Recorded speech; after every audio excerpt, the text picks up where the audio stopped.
Yo, nephew, hand me that bar stool. You know what it is, and for what it's worth. You can catch me on the best corner 21st. Prime time, shine time, always in the game, never ever on the sideline. You know what it is, and for what it's worth. You can catch me on the best corner 21st. Prime time, shine time. Welcome to 21st and Prime, my man Jamie Dukes. Rone, we have 8 weeks sponsored by Heineken Zero. That's zero alcohol, only 69 calories. I had to get that out of the way because, first of all, Heineken is our partner, and we love them to life, but we got a lot to talk about. Rone, We got a lot to talk about. this is like an off week. So this is what a bye week looks like to get recharged like this. Yeah, re-energized, ready. A lot happened in the NFL, a lot happened in college football. First of all, let me tell you this. Let me stay in college for a minute. Okay.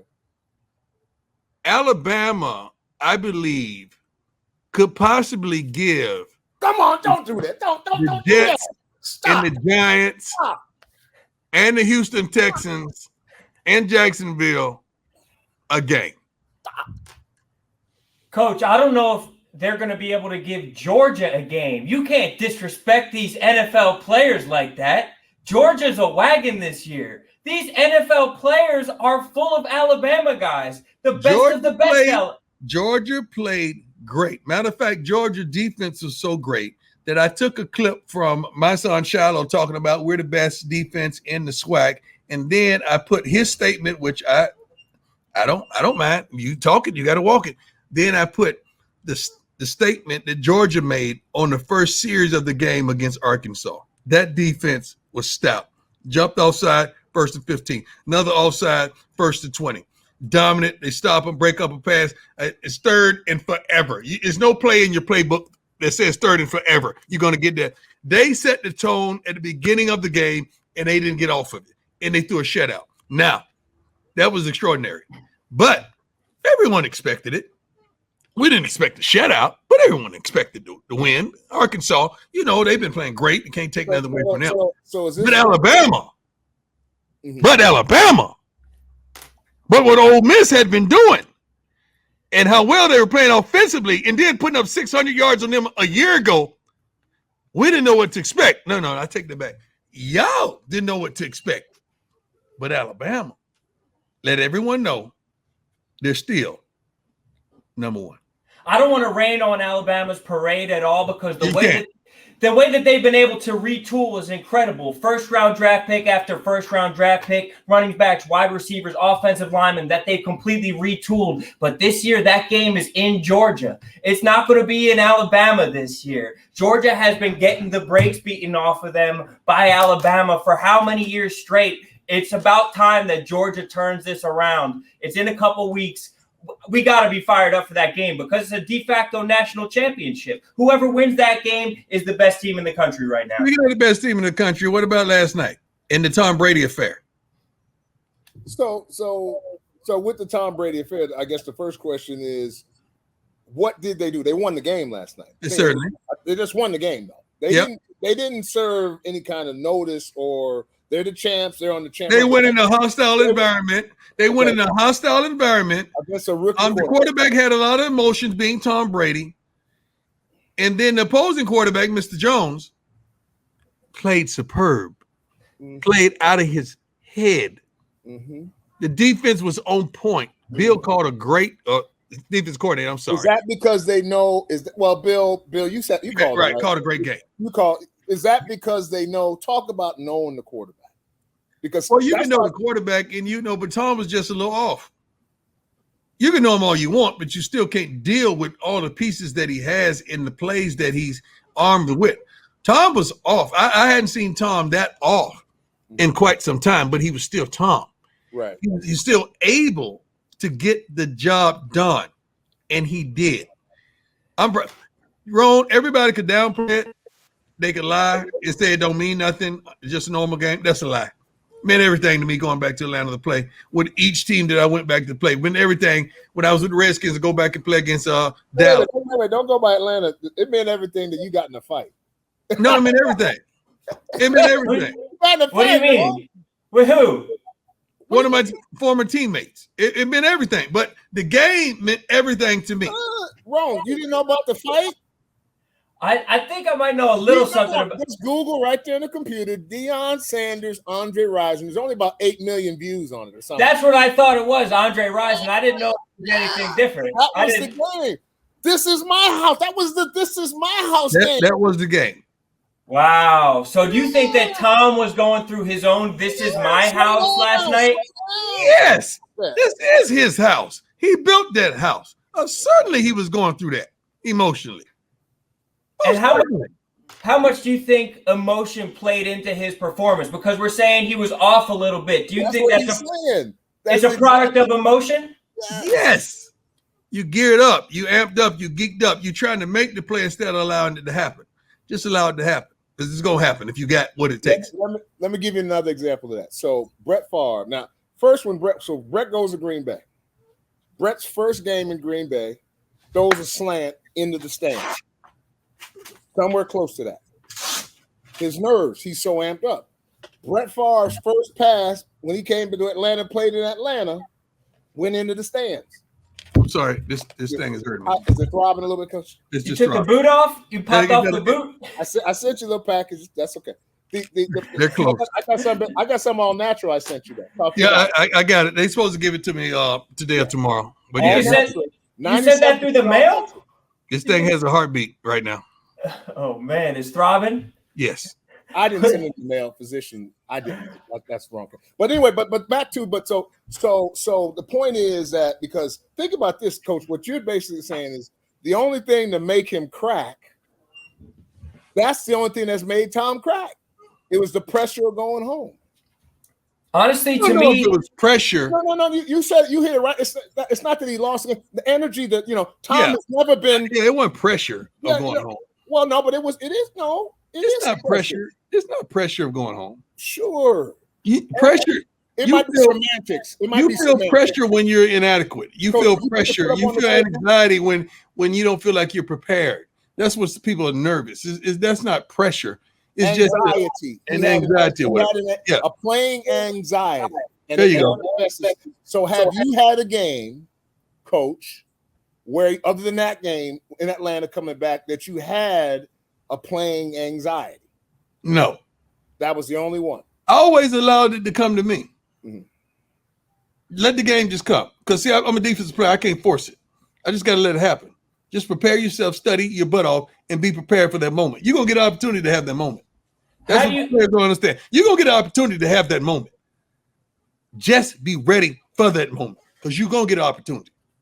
How do you make sure that you don't do too much? Because when you're in that situation, you want to make something happen so bad, especially as a defensive player. Like you want the game to come to you, but you also want to be jumping on that. You want to make a big play. How do you make sure that you stay within yourself and don't do too much? Because I feel like that's valuable advice for people. You got to do what you normally do. Why would you do something that's abnormal in a normal situation? Do what you normally do. Don't make it abnormal. Don't be inconsistent with who you are and what you do and how you prepare. Not at all. Keep normalcy. Yeah, honestly, it was refreshing to see Tom Brady feel a little bit of that pressure or have jitters because as successful as he's been, it's a reminder that he's just a human dude and he's going through the same. Human. No, he's not human. He's a man. He's not human. But then why did he go through those emotions then? No, I'm just saying, in other words, he's superhuman. What he has done with his career, I thought Gretzky had that kind of career where he was just so dominant in a certain space. But when you start looking at the number of, it's crazy. Congratulations on passing Drew Brees as the all-time leading passer. That's kind of how it needed to end. Not saying it's supposed to end for Tom, but just the fact that it was a great night for him. I can only imagine everything that was going on in his mind at that time. Yeah. The thing about his passing record, though, is that eventually it seems like it's going to get broken because the numbers we saw this NFL on Sunday, people are putting up extraordinary passing numbers. It's happening all over the league. Eventually, like 300 yards a game doesn't really mean anything anymore. No, it's sort of like a 50-yard field goal. Once upon a time, that was all It was unbelievable. Now, a 50-yard is normalcy. because that's where the game has evolved to. And the running game is almost extinct. Yeah. The running back that we knew, the Emmitt Smith, the Barry Sanders, the Thurman Thomases, I'm naming all these, Marshall Faulks, all these Hall of Fame, the Eric Dickerson that played in that era, they're extinct. I don't even know too many running backs besides that big killer from Tennessee that. Well, Zeke is tuning that thing. Well, but that are Hall of Famers, guys. Hall of Famers. Like who in this game right now? But Zeke should have had the best opportunity to have been. You're not answering the question. You're not answering the question. You said shoulda. Who? You understand the era that we were in? Do you understand how many guys touched that ball? Edgerrin James as well. That were Hall of Famers, man. Well, but the kid, I don't know if the kid from Tampa. I don't know if the kid Terrell Davis. I could keep going. I don't know if the kid from Tennessee is a Hall of Famer. Then, if you're gonna go by that, I mean, I'm saying the way he's going. Well, but that's what I'm saying. But the way that's why I'm trying to compare him and Zeke. The only two I know. Well, you just said Zeke about to get fired a couple weeks ago. Now, make up your mind. Now, is he a Hall of Famer? He about to get out of there. No, you just fired him. A couple weeks ago, he was fired. Should we replay the tape? Do you want to replay the tape? I didn't say it. What I'm saying is he is getting his mojo from losing all that weight, changing his body. He's getting his mojo. That's all I'm saying. Now, I would say they look good. And that passing attack and what Dak is doing throwing the football and what he's doing running the ball, they really look good. I would agree with you 100. Back to my question. There are no Hall of Fame running backs. The reason these quarterbacks are throwing the way they're throwing because ain't nobody running. I'm going to throw a name at you. Is Frank Gore a Hall of Famer? Yes. Frank Gore played up till last year. I don't think he's on the roster this year. Based on the Hall of Fame being open sesame, then Frank Gore is a dog. He's not an open sesame Hall of Famer, but it's open sesame now. But Frank Gore is a dog. And the numbers are what they are. Frank Gore is a dog. I can't fathom.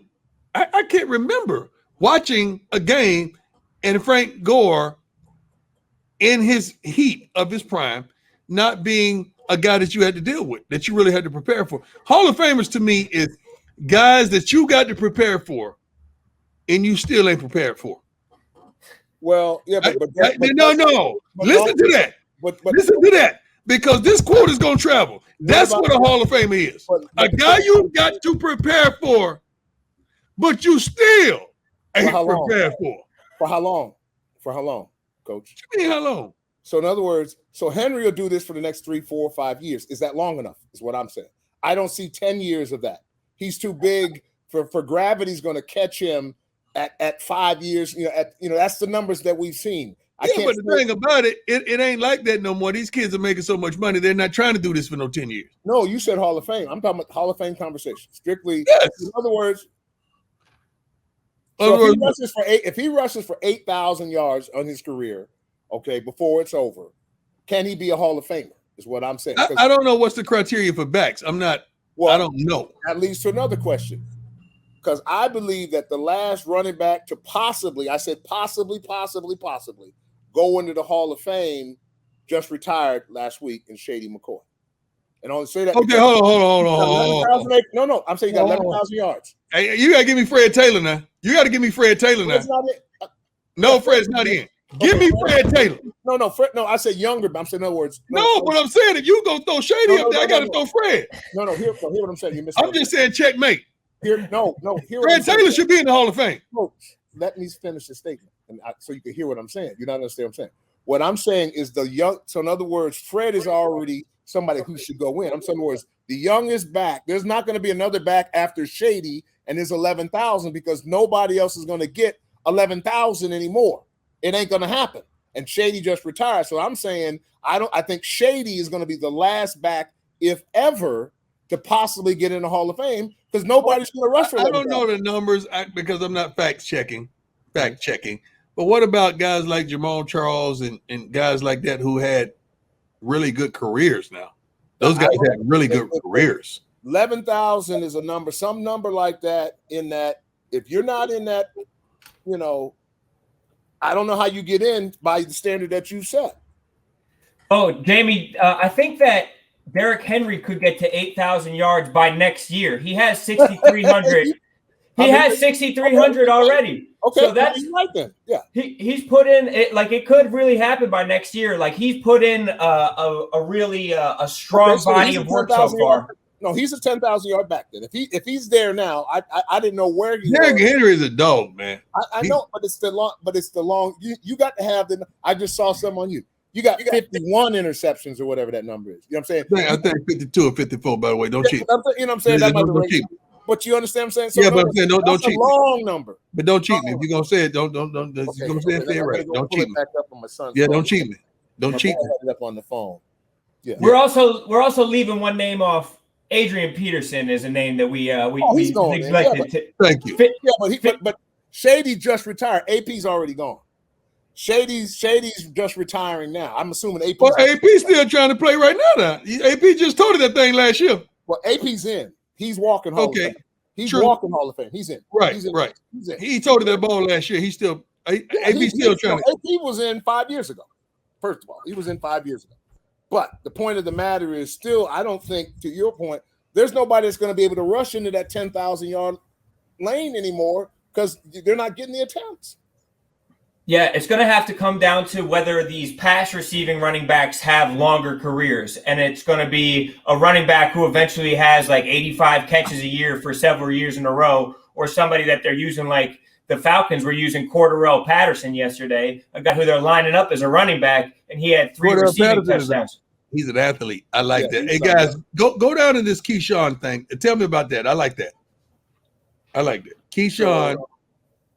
So Keyshawn, I think I saw somewhere where he was talking about Lane Kiffin. And now here's the thing, Coach. Lane Kiffin is I've met him. You know how you meet guys, nobody dislikes him. But then every time you talk to him with somebody else, they can't stand him. So anyway, Keyshawn is saying Lane, number one, would be a perfect guy to come back to USC. So your thoughts on that first, Coach? Okay. You're saying come back, meaning he's had a stint. Yes. And you're trying to bring him back.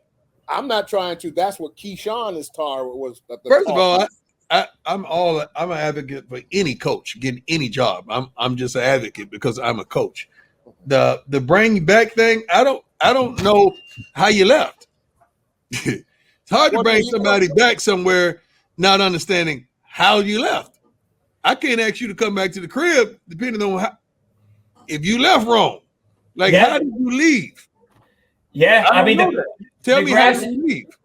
The grass is always greener, it seems like, and these players kind of all go through the same cycle where they want to become a coach of their own and go to the NFL, and it doesn't work out, so they get thrown back into the Nick Saban coaching tree and kind of spit out as a head coach and kind of ascending the ladder back up. I thought he got fired from SC first time. He did.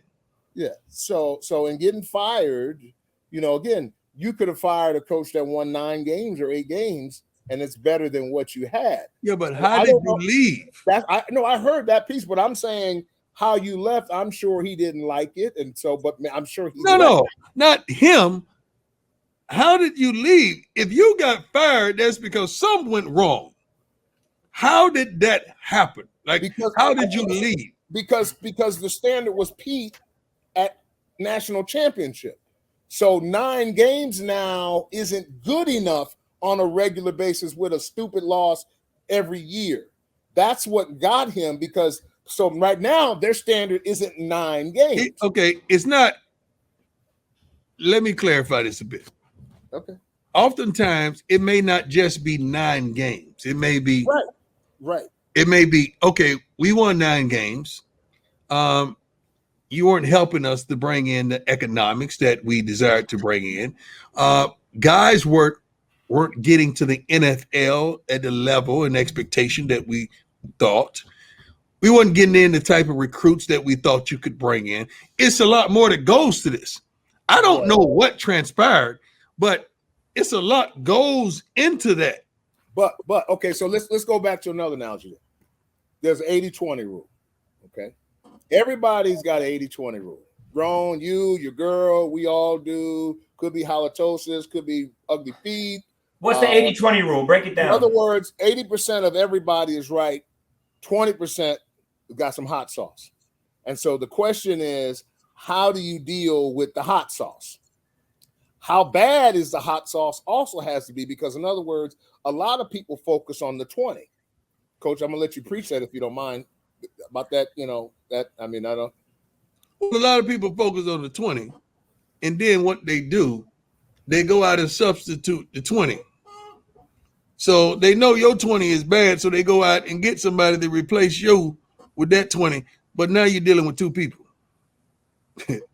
And then the problem is, and then that's the problem. And then it's because that's 120. That means it don't add up. So therefore, now you let the 20 ruin your home gig. You let the 20 mess up your 80. 80, right. Because the other 20 you was getting, you was the side chick anyway.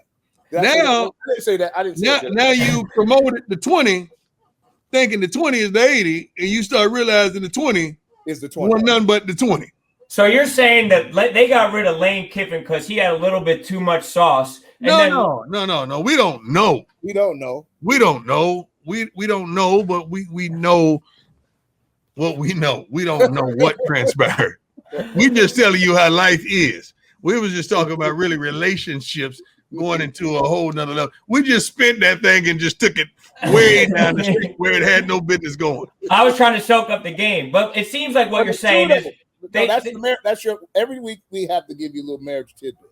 I love it. And regardless, whether it's the marriage or the coaching, they need something that is advanced over at USC, and they need something advanced like our friends over at Chevy and that Chevy Silverado, the strongest, most advanced Silverado ever, and I mean ever. Football season's in full swing, and it's time to up your tailgating game. Whether you're going down to Jackson State, whether you're going out to Florida State, a Falcons game, if you're popping up to an Eagles game, it doesn't matter. The Chevy Silverado is your tailgating partner no matter where you go. The available multi-flex tailgate has 6 convenient configurations that let you step your game up. There's an inner gate that folds. It can become a desk. It can do whatever you want because it's the perfect tailgating partner, just like Chevy's been a perfect partner to us over here at 21st and Prime. Modern, advanced with a ton of grit. The strongest, most advanced Silverado ever. It is, and I can't wait to get mine. I suppose I have one on the way from Chevy. I cannot wait to get it. Speaking of can't wait to get it, Urban Meyer. Guys, no joke. I just kept seeing this picture of this girl in this chair pop up on my phone from all kind of places, and I just paid it no attention. And then finally, I think after about the 10th time, I just read this thing and it said Urban Meyer. And I said, that was Urban Meyer? You put the pieces together that some blonde lady is grinding up on just a tan, middle-aged guy at a bar, and it turns out that it was Urban Meyer in Ohio after the Jaguars had lost to the Bengals to go 0-4 on Thursday Night Football. He decided to stay around and see some friends, and those are the kinds of friends that he was seeing. Should people be worried about Urban Meyer? Should Jaguars fans be worried about their coach not being focused? He's a grown man. Game was over. Do what you do. I mean, I probably wouldn't choose to be seen in that light because I'm built a little different. But I saw all the different. You see him backpedaling, bro? Yeah, I saw all of the different quotations about he's trying to get fired so he can get the SEC job. It's all kind of stupid stuff going around. But this for a head coach is not a good look, guys. Did you see this? It's like every week coming out of Jacksonville, some bizarre Urban Meyer, whether it be their concerns about his behavior. Did you see this coming? The circus?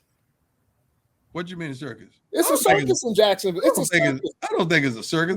Wrong. Tell them it's a circus down there. It's a circus. Tebow thing. The Tebow thing was a little circus-like, and this is bad for them because you just have to move a little bit differently if you're in the public eye than that. You can't just be at the bar doing something so reckless. You have money, go get a VIP. Okay, what was reckless about what he was doing, guys? I need to know. Like, what was reckless? I don't have a problem with that. No, I don't have a problem with it. No, because for mental health purposes. Get it in, coach. Let it off. Burn it off.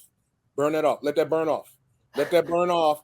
Everybody got to let that go. Well, let's just preference this by saying this is his old stomping grounds because he coached at Ohio State. That's true. Okay. He's a big man on campus. Let's just say this is his old stomping grounds that he visited. I don't. It don't. To me, it don't even. In this day and age, it doesn't even have to be that. But you have to, just like everything else, you have to be prepared to deal with the consequences. The hot sauce is always the hot sauce, no matter what it is. You know, we talked about that with Cam. You know, Cam was the MVP of the league, so the hot sauce didn't matter per se. You see what I'm saying? But there comes a point where the hot sauce matters. So I'm curious as to how far, you know, if I'm Shad Khan, I'm letting USC buy him out of this contract. No, I'm not going that far. I'm not going that far. So you're gonna get rid of a coach because he decided to go have a drink with his buddy. You know, there's other things going on there that what? we're watching. What? Start with the Tebow situation and how that's him. He brought Tebow in. He got rid of Tebow when he found out he couldn't do the job. He brought Tebow in. Then he got rid of Tebow when he found out he couldn't do the job. I'll go back to what Jason Lockenfor and others are reporting is that there's chaos in the building, and I'm gonna stand on them dudes and what they're reporting, saying I'm not there. Is there chaos in the Jets building? Is there chaos in the Giants building? Is there chaos in Houston, Texas building? Is chaos in every building that's not winning? The Jets just won. There ain't no chaos there. What'd you think about that? For a week? Well, I'm just saying. What'd you think about that? The Giants did too. For a week? Right. For a week? For a week, it ain't no chaos. Other than that, it's chaos. When you lose, there's chaos. When you win, it's not. Right. But they won last week with a rookie quarterback. There are two rookie quarterbacks. All rookie quarterbacks until this week has been playing like hot garbage. Hot garbage. Until this week. Until this week.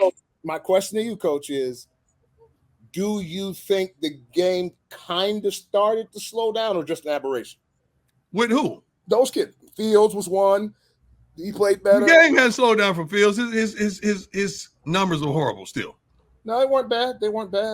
Jamie, stop. This week, no, last week. Bro, put up Phil's numbers this week, bro. Light years better than no. Yeah, last week it was you couldn't get no worse than last week. Listen, if you could hold a ball in your hand, you were better than last week. This week's numbers are what, Ron? No, he wasn't. 209 yards, no touchdowns, 1 interception. No, give me the stats. What's the stats? What for what? He was what? It's 64% completion percentage. No. What was it? What for what? 60% completion. What they want. 60% completion. That's what they want. It was better. No. What was the numbers? 4 for 12. What was the number? 5 for 10. What was the numbers, Ron? I'll try to find them here. This site didn't have them. What kind of site you on, Ron? I don't think it was 64% completion percent. What kind of site? No. That's right. He's right. What? Give me the site. Okay. It was 11 for 17. 11 for 17 and 209 yards. All I said was better. I'll take it. Yeah, I'll take it. Yeah, because see, sometimes, like I said, it's not like, because, for example, 14 points by Cleveland. I'm done. What, Cleveland? Yes. I don't know if you watched the game, but Odell was open. I didn't watch the game. No, I watched the game. It was Odell. They have no chemistry. Somebody, it's probably going to be Odell because they're not going to move the quarterback, but they have no chemistry. Odell was open, deep for several times. Couldn't get in the ball. Well, slow down there on that. His contract is coming up soon. Oh, no, he out of there. That's what I'm talking about. Not Odell. No. I'm talking about the quarterback. No. They're talking about. I don't see renewing him. I don't see Cincinnati renewing him. He's 3-1. You mean Cleveland? Cleveland. What does 3-1 mean? He scored 14 points last week. What does that mean? What does that mean? They've got the won the best game. defense. What does that mean? So That they're Carson winning Wentz won a lot games. of Carson Wentz won a lot of games. You see, But he didn't lose his job until he won 4 games in a season. So you're telling me you would give the dude on the commercial, what's his name? Baker Mayfield. You give Baker Mayfield. I'm not saying. I think the nature of the game is that if you win and you keep your head above water, you're going to get the contract. No. They're not going to not give him the contract. Sure, you don't.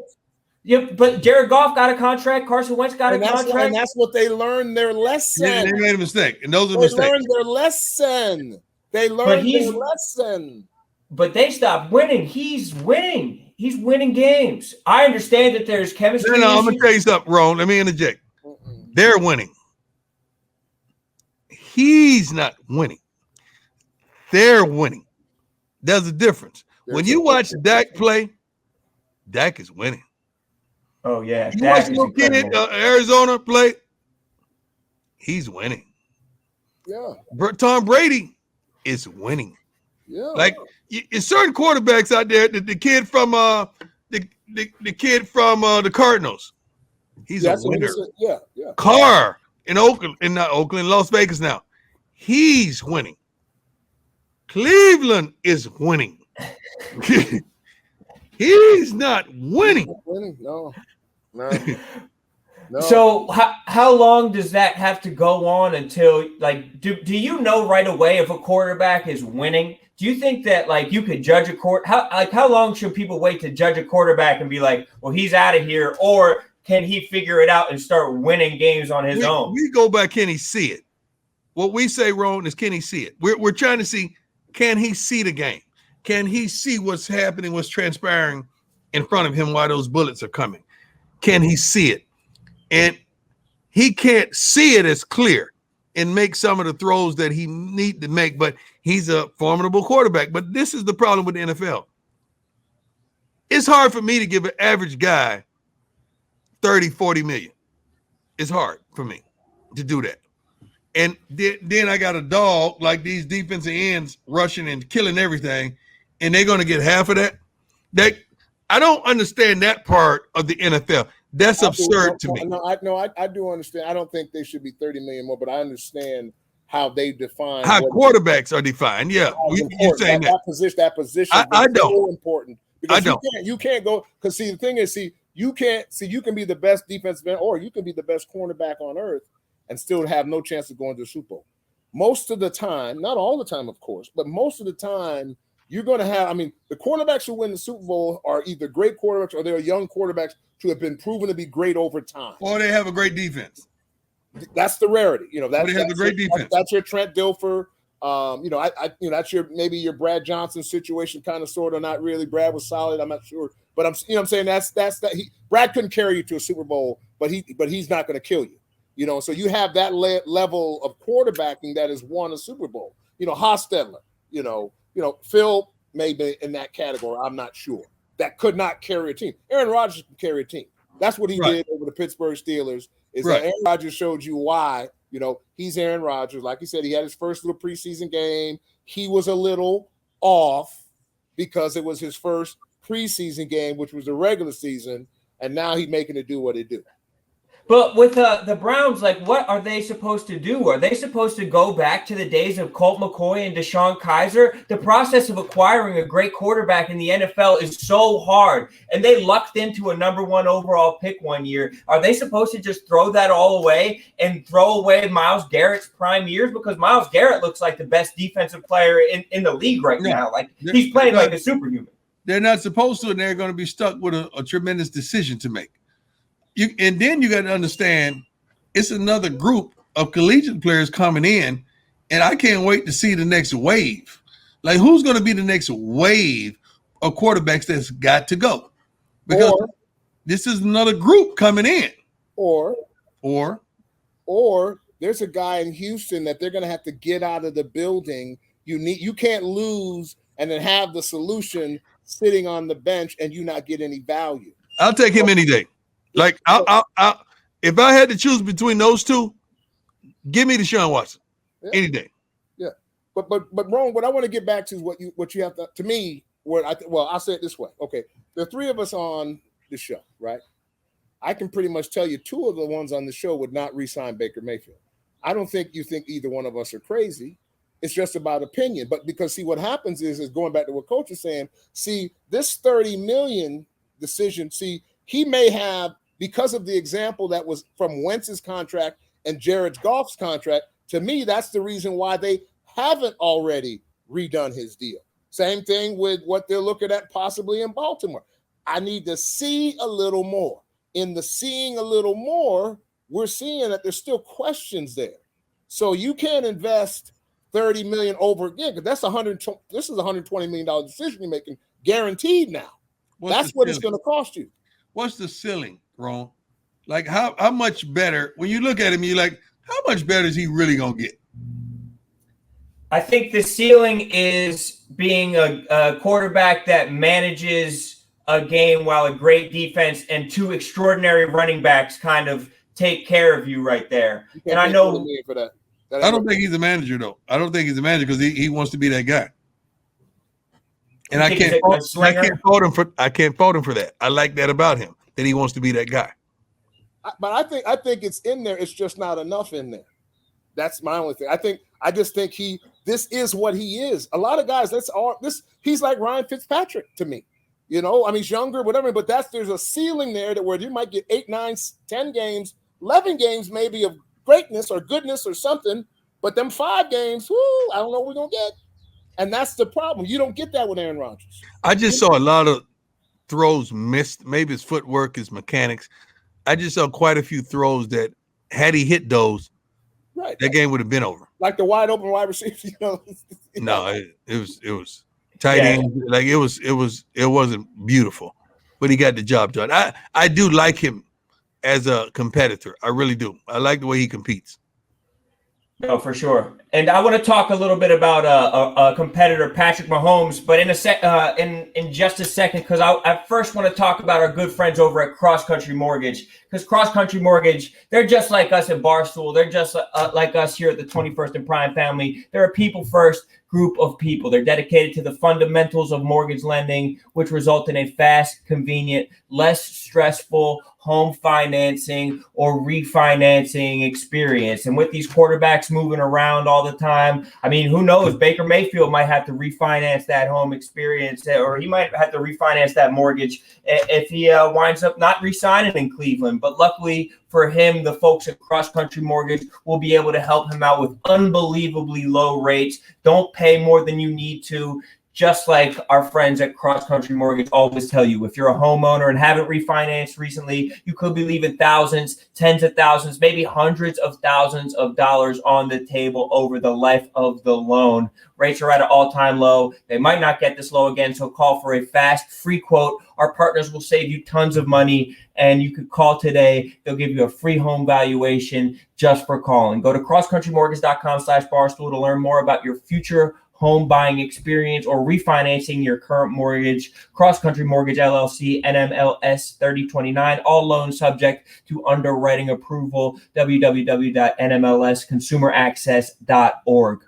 Patrick Mahomes was all the way back, and he tore the Eagles up. He absolutely destroyed the Eagles secondary. Tyreek Hill had 10 catches for 180 yards and 3 touchdowns. He looked absolutely dominant.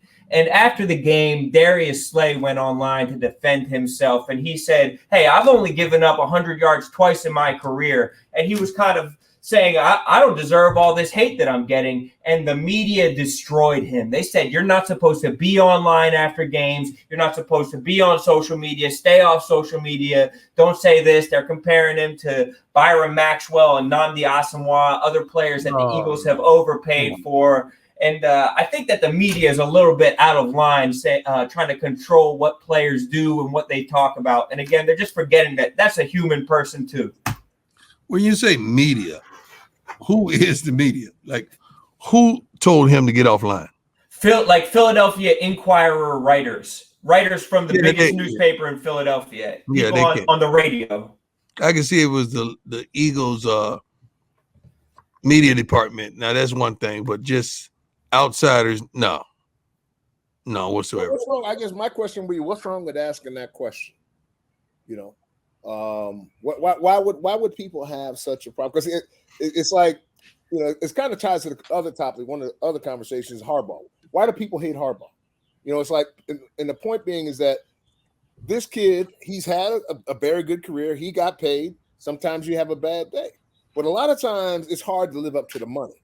That's always the problem with people. You know, is you get the money, then it's too late because they're expecting prime, you know, because of prime money.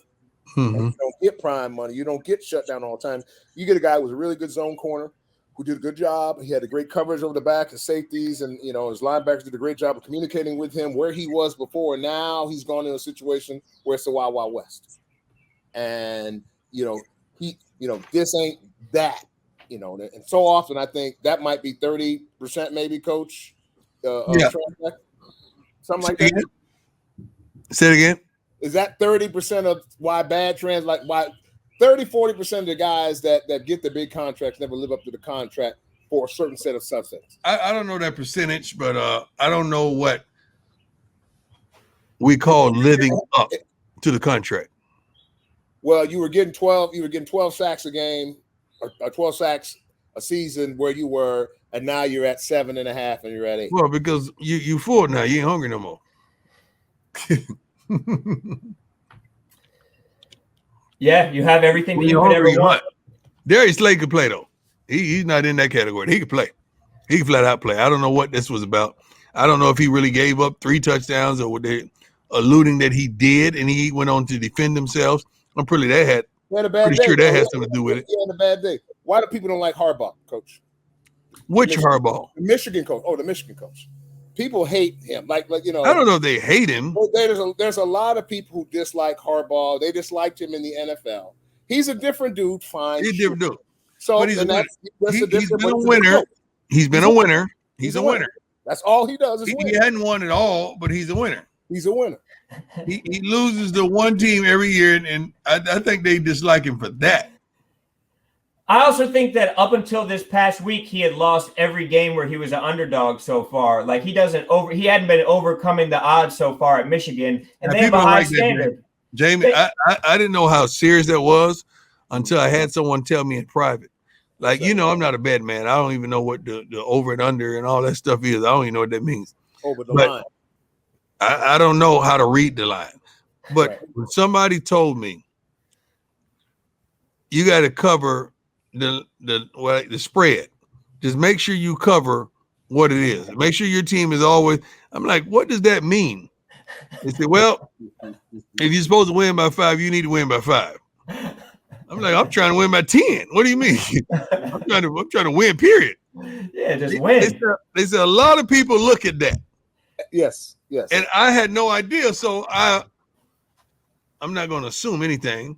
But apparently it may be the people that are gamblers that don't like him because they may not cover the spread.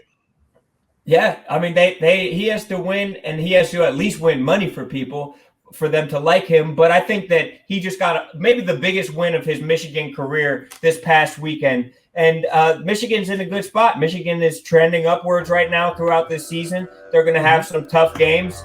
Obviously, Ohio State's always tough. Penn State's a top 5 program right now, so it'll be tough for them. But that's why they play the games, and I can't wait to get out and watch it. We're in a tough spot now because, Coach, we got to go because it's past your time. So yeah, I'm getting sleepy.